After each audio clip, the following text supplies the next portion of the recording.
Broadcasting from the business capital of the world, this is the Podcast Business News Network. Look who I found. Winnie is back with us, and she is somebody that can help you heal with integrated medical approaches. She's also an accomplished acupuncturist and the founder and healer of Mindful Healing Heart. And Winnie, great to see you again. How you doing? Thank you for having me, Steve. Always a pleasure. Yeah, so today we're going to talk about conflict. Even just saying that word kind of it just raises like your blood pressure or your red light in your head, like, conflict. I don't want to deal with conflict, but we have to, whether it's between other people or conflict internally with ourselves, right? Yeah, I think the first episode, we talk about conflict between Russia and Ukraine, and mass shooting. And a lot of the times we feel like this powerless victim of our external environment. And as it turns out, each of us get to take responsibility of our internal conflict, because if we turn the internal conflicts into harmony, that is what we vibrate out into the world. And so the amount of harmony we have inside our body manifests the reality that we live in. So we all get to take responsibility in looking at the internal conflicts and finding internal harmony, and then radiating that beautiful energy out into the world. So if I'm hearing you correctly, if you have internal conflict, let's say you can't decide between this and this, doesn't really matter. We won't get into what this and this is. It's just a conflict internally. You're going to vibrate potentially negative feelings out because you're conflicted, and people are going to pick up on that. Precisely. Yeah. So how do we resolve the two different types of conflict, externally and internally? So the first thing is to recognize, it's like there's a father, a mother, a brother, a sister, a baby, all of that inside of me, right? So there is my soul, my heart, my mind, my energy, and my body. So how that looks like is, for example, the 42-year-old Winnie knows that I need time for myself. So the 42-year-old Winnie says, I want to go to yoga and move my body and, have me time. Then the mother in me might say, oh, well, I really want to feed my kids a delicious and nutritious meal. And the 42-year-old me wants to go grocery shopping and serve my family a feast. And then the nerd in me loves taking classes. I'm always looking for more medicine classes, healing classes to take. Literally, I feel like 7 days a week. I love taking classes. We'll be like, well, I really want to spend time with my teacher and bathing in all of his vibes or his healing methods. And then there's a part of me that's like, oh, but you know what? What I really want to do is lie on the couch and watch Netflix. That's that show that's so funny that I just want to lie on the couch and watch the show. And maybe there's a part of me that wants to go to the beach or hike in nature. And so sometimes I feel really conflicted. It's like, oh my God, I have 1 hour until my next appointment. Am I going to go to yoga? And I'm going to go grocery shopping? Am I going to watch Netflix? There's so many possibilities. And not enough time. Right? So, and, okay, so there's the time, right? And then there's a part of me that's like, oh, I see a chocolate brownie and it's fresh out of the oven and it smells so fragrant. And I just want to eat that brownie. And then there's a part of me that's like, oh, but that's like sugar and you don't need it. Right. And then, for example, it's that all day long, it's like there's my heart wants something, my brain wants something, the 42-year-old person who is mature, responsible wants something, and then the inner girl, the little Winnie, wants something else. So the old me used to enter power struggle, right? So that's like, well, I'm the mom, I know better, so you shut up, you listen to me. Right? So it's like, working out is good for you, you go work out. Eating brownie is bad for you, don't eat sugar. And then that little child in me is like, whoa, but I really want that brownie. And I really just want to relax and do nothing. And you keep making me do this and do that.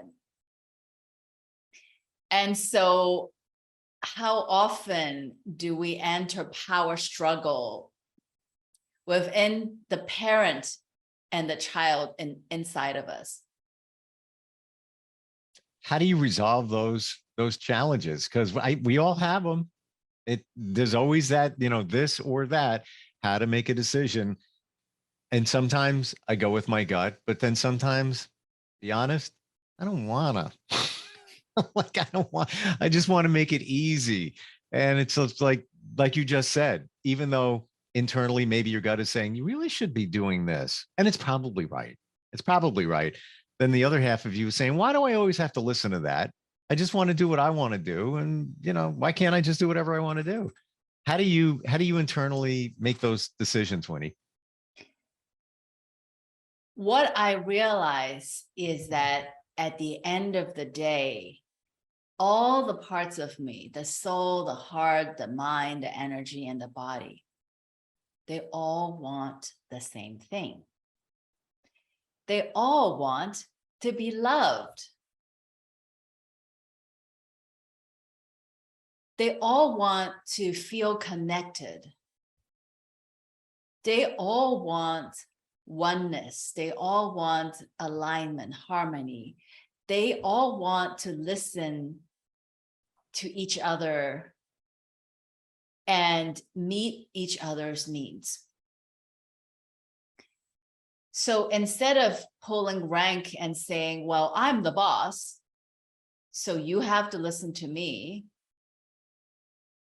it's imagining that all the parts of me is showing up at this conference table, and all of us gets an equal say, right? That little girl in me, you know what, if she's hungry or tired or frustrated, I'm not going to make her do something just because it's the right thing to do. Because connection and kindness is more important than righteousness, right? Doing what is right. Well, first of all, when we say something is right, immediately we're in duality, something is wrong. So when we say do the right thing, if I don't do the right thing, I feel guilty. It makes me feel bad, right? So for example, if I think that working out is good for me, and then if I don't go work out, I can't really relax because I feel guilty for sitting at the couch. I feel guilty for eating the brownie, right? So the first thing to do is to let go of that righteousness and say, the first thing is to have connection, because if I have no connection, I have nothing. So, I am the mother of 2 teenage daughters, and this is so great because I feel like they are my spiritual teachers. If I tell my daughters, you got to do this, you got to do this, you got to do this, you got to do this, they're not going to listen to me, right? So first, we work on the connection. Maybe that looks like eating together. Maybe that looks like eating chocolate brownie together. Maybe that looks like sitting on the couch and watching Netflix together. The idea is, if there's no connection, forget about even expressing your perspective, because the perspective could be divisive. When you say connection, do you also mean connecting with yourself? Absolutely. So all connection starts from connecting within. So what I like to do is when I have to make a difficult decision, right? Such as, should I go to yoga class or go grocery shopping or take a nap, watch Netflix? I have 1 hour. What am I going to do? What is it that wants to happen? So I close my eyes and I tell myself, I love my soul. I love my heart. I love my mind. I love my energy. I love my body. I love all parts of me. There is nothing I can do that can stop me from loving myself. There's nothing I can do that I can screw up. I love myself no matter what. And all parts of me support me, no matter what the final decision is, whether I decide to go work out or go watch Netflix, all the parts of me are going to stand behind this one decision. Starting from the place of we are all one and we all want the best. And just wait.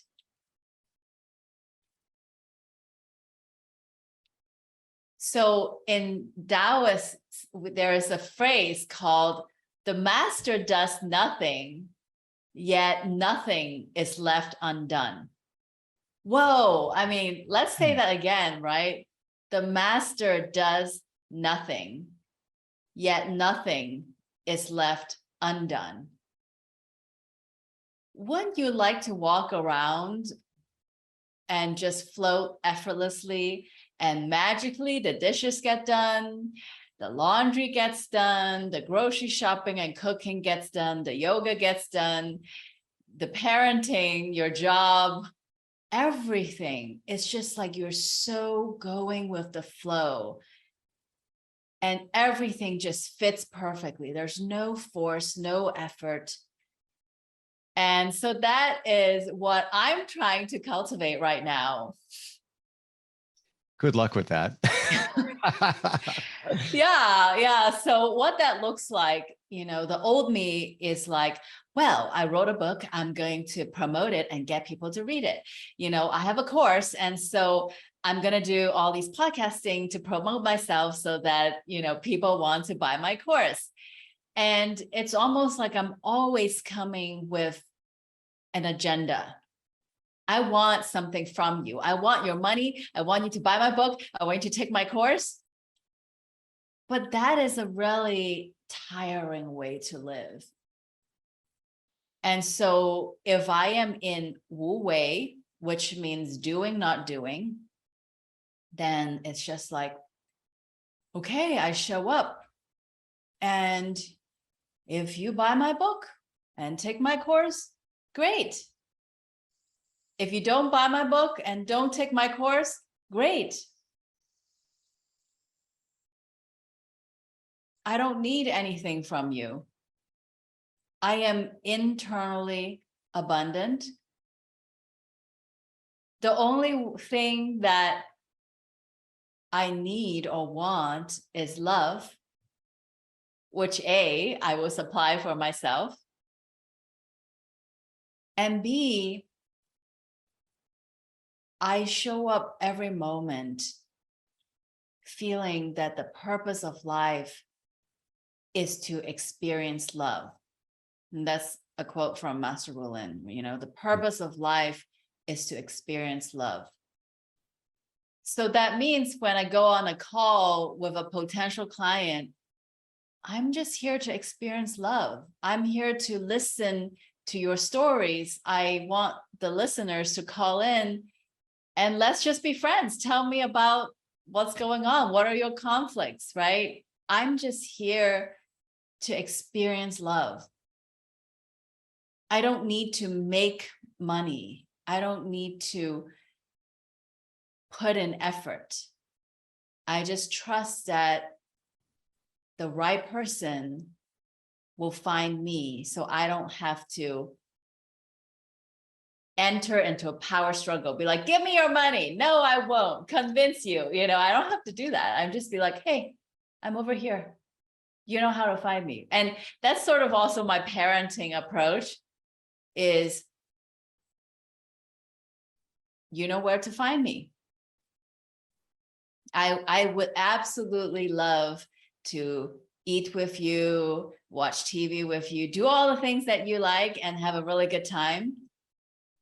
But I cannot have a relationship with my teenage daughters if they don't want a relationship with me. I just realized I can't force you to love me, right? So it's really being ease, right? Because if I am relaxed and I feel at ease and I have all this warmth in my heart, who doesn't want a piece of me, right? You know what? I totally agree. It's what comes out of you. And we could all sit there and struggle and frustrate over all of that. And we all have conflicts. Yeah, deal every day. I get it. But where's it going to get you? Just be who you are. Be ready to give love. Be ready to help people. And I think the pieces fall into place. Doesn't mean every day is going to be easy at all. Why don't we look at external conflicts? So when you have a difference of opinion, how did you phrase that before we got on here? You said something about conflicts, not from within, but outside. I can't remember exactly what you said. Do you remember it? So externally, we don't have control over the other person. So I'm going to give this one example. So I'm recently divorced and my ex-husband is getting really serious with his girlfriend. So in 4 days, he's going to take the kids and his new girlfriend to visit the parents, where, the new girlfriend's children, nieces, nephews, it's like a big family reunion. Yep. In my culture, you don't bring your boyfriend or girlfriend to your parents unless it's committed and serious. And you definitely don't bring them to a place with cousins and uncles and aunts unless it's almost like engaged, like really, really serious. And by the way, I don't mean to cut you off at all. I'm dealing with the same thing. So continue. I'm not kidding. I'm right there with you. Recently divorced, same situation, same deal. Yep. And I agree with you. I totally agree. And that is not even a cultural thing. We're from different backgrounds, but I feel that if you're going to introduce even just to the person that you're with, it better be super serious. It better not be well, if it works out. No, you got to be way past that. But sorry, just wanted to jump in and say that. Perfect. And, he's super established in work and money and, he's got it all figured out. Meanwhile, I haven't even really introduced the guy that I'm dating to my children. They haven't really sat down and eat together. Mm-hmm. And also in my work, I'm always evolving, changing. So it's not like I'm making millions of dollars yet. Okay, so the drama queen in me loves creating conflict, because at the end of the day, all of us want love. And sometimes we create drama, even if it causes pain and suffering, but it gets attention, right? So the first thing I want to do and be like, oh my God, you know, he's buying her these diamonds, he's going to propose. And I can't believe that my children knows all of the cousins, the 1-year-old, the 7-year-old, the 11-year-old. It's like they're so integrated. But, you know, like, first of all, I don't get to control at all what happens at the other person's house, right? Whether he takes the kids on vacation, introduce them to, you know, step cousins, step brothers, sisters, whatever, like all of that, I have no control over. Yep. But what I do have control over is whether I create suffering and conflict inside of me, or I create harmony inside of me. And so I literally sat myself down, because this happened maybe 2 days ago when I found this out. I said, Winnie, if you're going to go feel all the pain inside your body, I am sure you will find oceans of pain, how you know, you don't have the relationship that he has, you don't have the work, the money, and yada, yada, yada, yada, yada. Or I can sit down and find the pleasure in the current situation, find the joy, find the gratitude. How is this benefiting me? And actually, I found it, which is so great. So my ex is a very, you can say, rigid person, but then what's great about him is that he's incredibly stable. And because he's so committed in his relationships and work, it provides a lot of safety for my children to attach to. What I really appreciated in this situation is that my children got to benefit from the strength of his committed relationship. I'm going to say that again. My children, emotional well-being benefited from him being in a very committed relationship.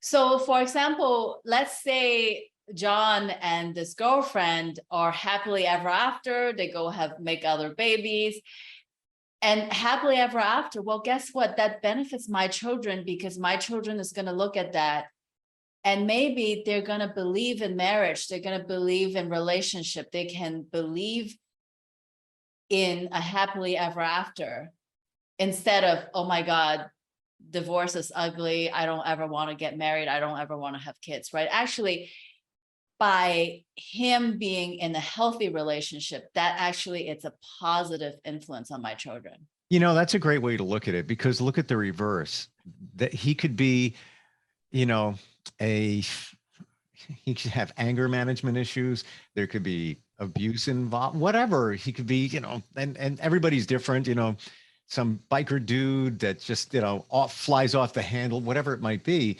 So you look at it that way, it does benefit your children, and it is a plus. You know, I also think, and we talked about this a couple of weeks ago, but even forgiveness, it's just like, that's another part of it where, you know, in those situations, it's like, you need to forgive the other person for yourself. You don't condone what they did. Not easy, but yeah, it's a refreshing way to look at what you know, your situation and many other situations in a positive way.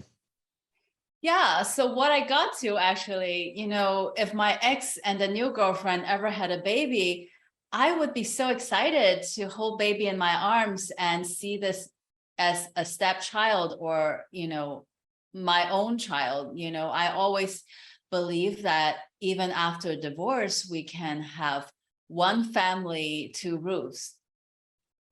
Right. So that looks like at Thanksgiving, it would be me and my ex and, you know, ex new partner and my new partner and all of the stepchildren, biological children, new children, half brother, sister, why can't we all sit together and have a village of happily ever after? Mm-hmm.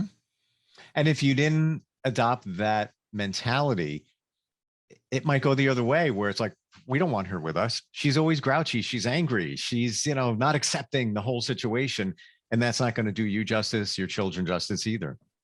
Exactly. And that's a really important point, because if I reject or resist this new girlfriend, it actually directly hurts my children's relationship with, a potential stepmother, right? Because if I don't approve of this relationship and if I don't like her, I'm always finding things to judge her and, blah, blah, blah. Then my daughters would get potentially defensive. Oh, you're causing my mother so much pain. And so I don't really want a relationship with this woman who gives my mom pain. Right. But if I look at this relationship as beneficial to my children, now my children can benefit from this new girlfriend.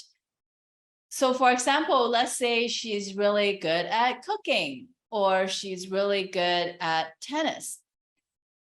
Then it's like my daughters get to benefit from having a biological mother and a stepmother who really, really loves them. And, one mother who's really good at healing and meditating and yoga, and one mother who's good at cooking and, tennis, right? So I always say, the more people that can love my children, the better. Well, in that situation, whether this person, new partner, is good or you don't feel they're good, the best thing you can say is nothing. Don't say a word, because you'll be judged either way. Your kids will pick up on it. And that's what I don't say anything. I just lean back on it and let it all figure itself out, because you can't control it. Nothing you can do about it. It's that situation, and that's that. So it's almost better to remain silent. Not always easy. Can't tell you how many texts I've wrote and then erased them before I sent them. But that's just, maybe we all have different ways of resolving internal conflict. But at the end of the day, you're right. Just want to be loved and just want to be happy. So I really love to point out one thing, which is a coin has two sides, right? There's a head and the tails. Mm-hmm. So in every situation, there is a pain side and then there is a pleasure side. So it's up to us if we want to look at this with the pain side, or we want to flip it and look at the pleasure side. That's a really good point. And I never thought of it. There's always going to be two sides, the plus and the minus. You got to look at it that way. For my joy, I choose to always look at what is beneficial to me. What is the pleasure in this situation? And I am so good at always finding the pleasure, the joy, the appreciation of everyone and every situation. Well, good for you on doing that. And it's what you should be doing. Is it easy? No, not so much. Not, maybe it's easier for some, maybe not so much others, but, and I think it's also a process. You don't walk into that overnight and say, this is what I'm going to do. You have to continually work at it. It's not easy. Yeah, that's why every Wednesday morning, inside my online community of Compassionate Transformation, I release a little video talking about what I flipped that week. So, it comes with meditations and blessings so that the audience, without paying $1, can stay up to date and download my latest weekly wisdoms. Love that. Yeah. And that's on your website? Yeah, so if you go onto my website, which is www.mindfulhealingheart.com, in the navigation bar, just click on community. Awesome. Winnie, it's always great talking with you. And I'm going to be super honest. I am going to take the next like 15 minutes and think of some positive things in situations. I am. You got to be literally mindful of them, and sometimes have to pull them out. They might not present themselves by themselves. It's always great talking with you. I really appreciate it. Same here. Love you so much, Steve. And thank you everybody for listening.